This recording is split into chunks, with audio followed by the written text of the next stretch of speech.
Live at Vatican City. The latest on the historic meetings underway today between Indigenous delegations and Pope Francis. The Inuit delegation began their meeting with the Pope about an hour and a half ago.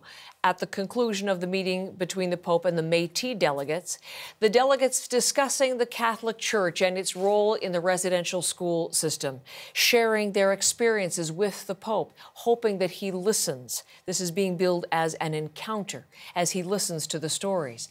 Members of the Métis delegation spoke to reporters as they left that meeting. Let's listen to the Métis National Council President, Cassidy Caron. We have done the difficult work of preparing for our journey, for our conversation with the Pope. We have done the work of translating our words to those that he would understand. And now it is his turn to join us in that work. He and Catholics around the world must now do the work of translating the words that we have spoken today and will continue to speak from their heads into their hearts and ultimately into real action. Action for truth, for justice, for healing, and for reconciliation. Cassidy Caron, the president of the National Métis Council. Megan Williams is right there. Listening into that live, she's live with us now to begin this hour, and she will be our lead reporter all this week on what is being billed, Megan, as a remarkable moment, history made. Tell us more about the significance of these meetings.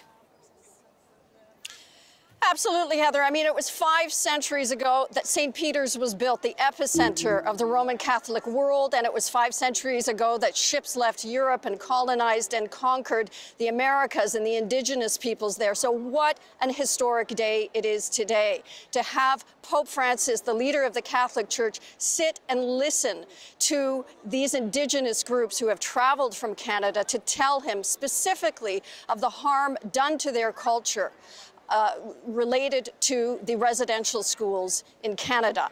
At the end of this meeting, we heard from Cassidy Caron, who is the head of the Métis National Council. We also heard from Angie Creer, who is a 85-year-old Métis woman who went to residential school in the Northwest Territories for 10 years. She spoke of this day as the happiest day of her life. She said she felt listened to by Pope Francis, and she feels like Pope Francis is now an advocate for their cause for healing and reconciliation. And at the end of the meeting, he said 3 words in English. He said truth, justice, and healing. A very powerful day for the Métis and, of course, the Inuit, whose meeting with the Pope has just wrapped up as well.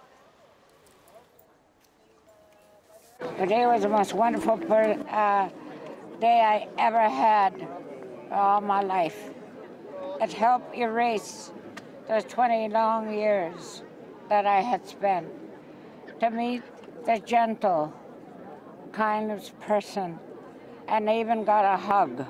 And I'll tell you, I'm priceless. You got a hug from the Pope? Oh, yes. Oh. Standing right beside him, I was standing, and the way they had to kick me away.